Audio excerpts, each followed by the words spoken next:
everyone, welcome back to my channel. If you're new here, my name is Dominique. I'm 24 years old. I make videos on my personal financing and debt-free journey.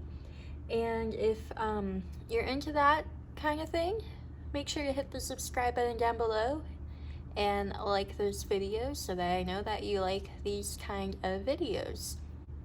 So today is the second day of September, which means we are in a new month, which means that we have to do the month of August's budget review. So at the end of every month, I go through what I spent during that previous month, and I kind of compare it to what I budgeted for versus what I actually spent.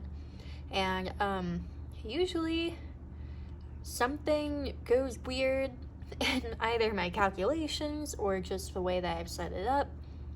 So hopefully this time maybe it'll be a little bit better. I'll just open up my bullet journal right now. This is where I do all of my budgeting in for the most part. So for my actual August budget review, all I did, I made this little spread for it. I put a slot for my full-time income, any additional income I made, add that together, and then subtract what I sent to sinking funds and savings. And then with that total, that is where I will compare my budgeted versus actual. And then with that total of what I actually spent, I will take the total number one from income, subtract total number two from spending, and then that should be like my actual number. I really hope this is how it works. Hopefully this is like the month where I get it right. And then I also have a little spot here for what I sent to my credit card for this month, which I guess would, I don't know if that would kind of go with the sinking fund savings or it's more like debt repayment. Either way, I have a little spot for it there. I also have a sticky note here with a couple of reminders of what I made for my additional income and then a couple of bills that were different than what I had budgeted for, but we'll get into that later. So this is my spending tracker for the month of August. I did not fill out the entire page, but it's pretty close. And I think compared to the month of July, let me flip over to that. See, I did fill that up. I actually went on to the next page for it, so I had a lot of blue here, which means spending from cash envelopes or not from cash envelopes, because that's been kind of iffy lately, and a lot less blue in comparison there. So yeah, that is what we have so far. Let me pull out my calculator and we will start adding things up. If you are new here, I use my iPad mini for my calculator. I don't have an actual calculator, which is, I don't know where it went. I probably just lost it in my move or something, but this iPad, it's so old. It's the first iPad mini that came out. It's so old. It won't take any new updates, so none of the apps, I can't download anything because they're just too new for this, so I just use it as a calculator now, or to read ebooks on too. So there's a rant that I did not need to do. Alright, so I need to add up my paycheck totals first. So paycheck number one, I had $886.72, and then my second paycheck was $911.90, which is a total of $1,798.62. Now for my additional income, I do pet care on the side. I do it through the app Rover. So they take a percentage of the total profit. So they take 20%, I keep 80%, but then I have to set aside a certain amount for taxes at the end of the tax year. So I put aside 20% of what I take home from Rover, and I put that in an Ally account. So from Rover, let's see, I made $56 and then 16 an additional 8, so I made $80 total from Rover for the month of August. Then I use an app called Ibotta, which is a cashback app that all you do is scan your receipts, and then sometimes you can like select which items you happen to purchase and you get extra cash back for those items. So you used to only be able to redeem that cash back in the form of gift cards, but now they're letting you send it to your PayPal account too. So that's what I did. So I earned $20 from that, and that's $20 that I accumulated over a while because I don't spend I really only like get groceries that would have receipts that I could use for that. But yeah, so I got an additional $20, which was basically for free. So in total, my additional income was $100, which isn't too bad, especially because with $20 from Ibotta, that's like passive. I didn't work or anything for that, so it's cool.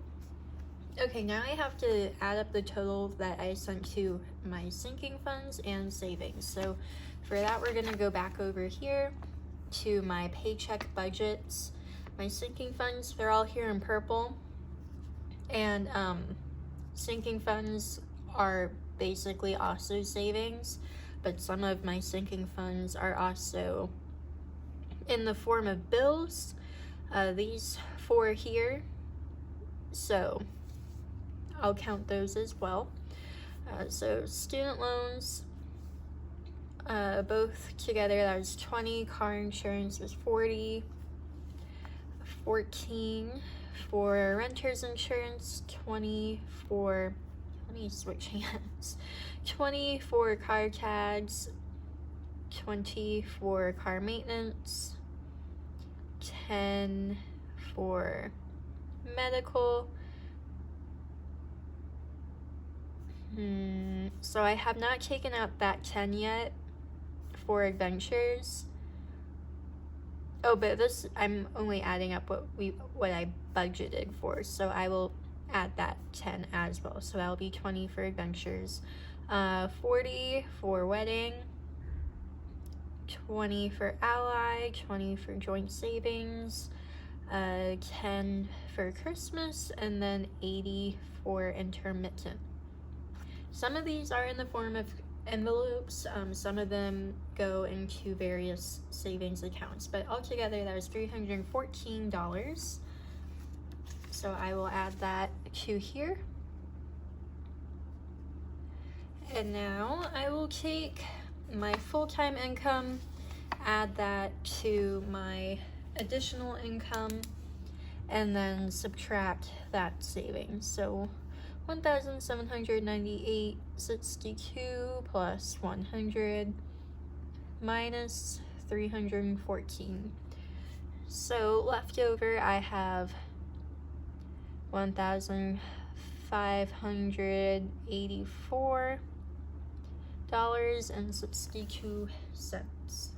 And now I'm gonna really quickly write down what I budgeted for these categories. The categories are bills, groceries, gas, and spending, which is anything in the blue. And I'm saying anything in the blue because some of them aren't really spending, like investing. That's kind of more like a subscription kind of thing. Okay, so for bills, for the ones that I pay every month, that's in this category here. I just keep it under bills. And let me add all that up. So 810 plus 20. I mentioned in my last budgeting video that $20 I didn't know where it was coming from. I found out what it was coming from. I got locked out one time and they finally like told me that I had a fee for it, which I didn't know because I thought our first lockout was free. Apparently that's only sometimes. So I had to pay that. 35, 27, $9.99.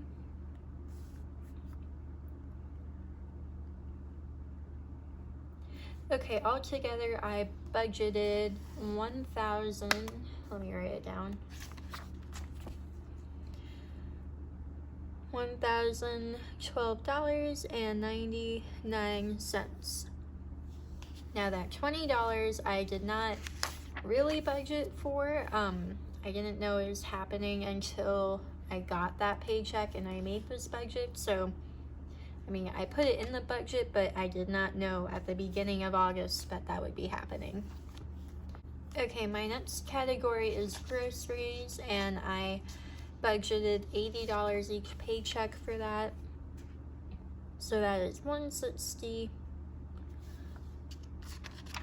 Gas, I always budget $40, so I in total budgeted for $80. And then for all of my blue categories, I only budgeted $16, so I know I went over that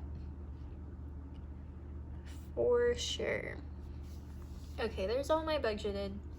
So now I'm going to go through my actual spending, add up each category, and then put it in the actual.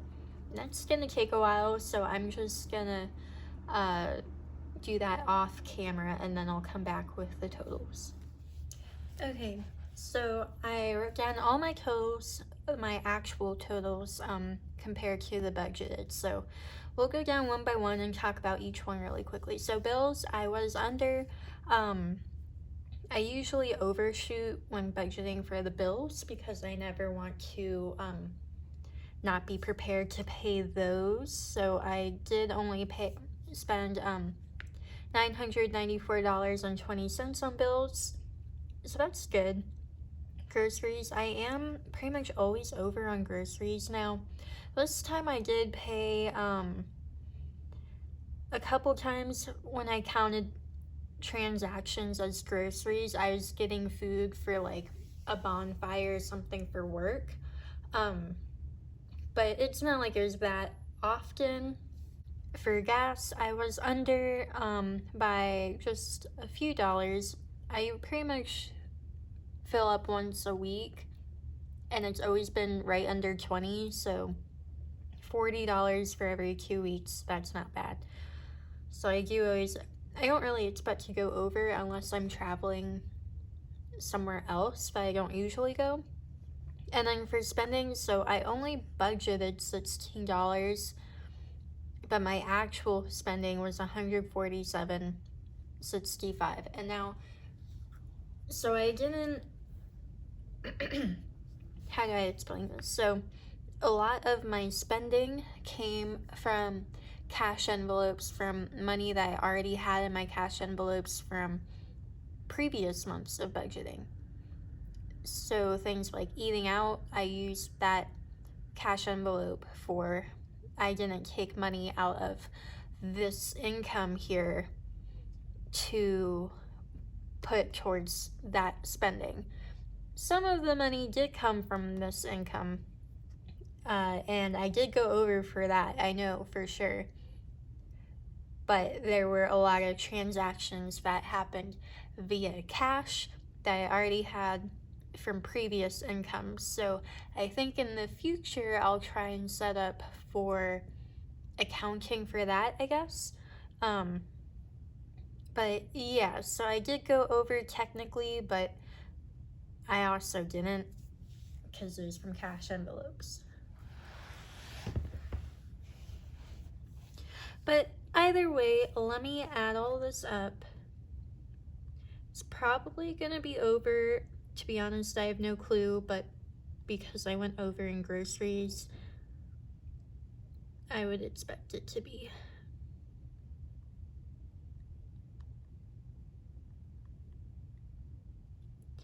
Okay, so my total was $1,453.19. So taking my income total, subtracting that from the actual spending total,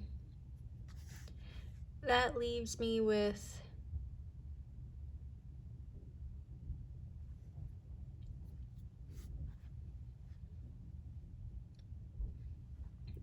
this should say total left over here.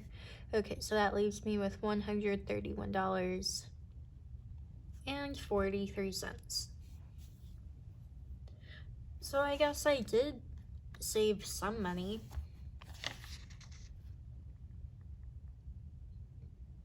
I accounted for everything that I spent here.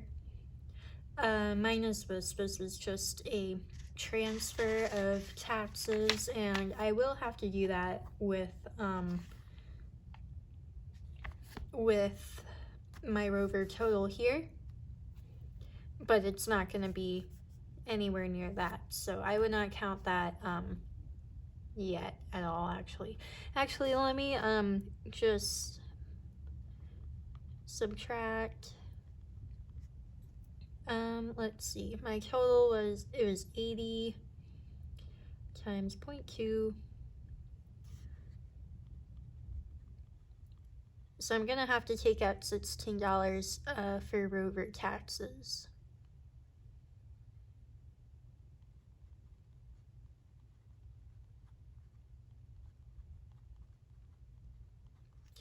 Okay, so then for my credit card repayment, the total for that, let's see here. I spent $59.23, and then $136.40. So I sent almost $200 to my credit card. $195.63. And I do have that almost paid off. I'm going to use the leftover of my Rover money after taxes to send to my credit card, which is awesome. So honestly, that's pretty much all that I have for my budget review for the month of August. I saved almost $130, subtracting that $16 there. So it really wasn't that bad. I thought there would be a lot more damage. There wasn't, thankfully. And I was able to send a lot to my credit card. I was being very aggressive with that this month because I really wanted to get it pretty much all paid off before September. And I was pretty close with that. Didn't fully accomplish it, but that is way better than nothing, for sure. So for the month of September, I already know that I'm going to be purchasing the Budget Mom's Budget by Paycheck new workbook. And I think I might do a bundle because I think I want to get her planner as well. So that will be a larger purchase. And for the month of September, I do plan on buying some face masks too from Etsy. All the ones that I have, I've gotten from work, so I haven't had to pay for one yet because they've given them to us for free. But I would like some extra ones because I have one for every day of the week, and then I only wear them once and then I wash them. But I do want a few extra just in case something happens to one. So those are the only two things I plan on purchasing in the month of September. Other than that, I am going to do my gosh darnest hardest to participate in No Spend September, and you can follow me on my journey for that on Instagram. I plan on posting, at least on the stories, I plan on posting like a list or like a calendar of when I spend and when I don't spend. So if you don't follow me on Instagram already, it's the same as my channel, Dominique'sDay, and yeah, I'd love to have you on there as well. So thank you all so much for making it to the end of the video. If you made it this far, let me know what your what one goal is for the month of September. You can have a ton, but tell me what one is in the comments down below. Thank you all so much for watching. I really appreciate all of your support. We are so close to 200 subscribers. I can't believe that. And I cannot wait to see where this channel goes. We keep getting a little bit bigger every day, and it's so fun to watch this grow. And yeah, I just really appreciate all of you. So I hope you all have a great day, and I will see you all next time. Bye.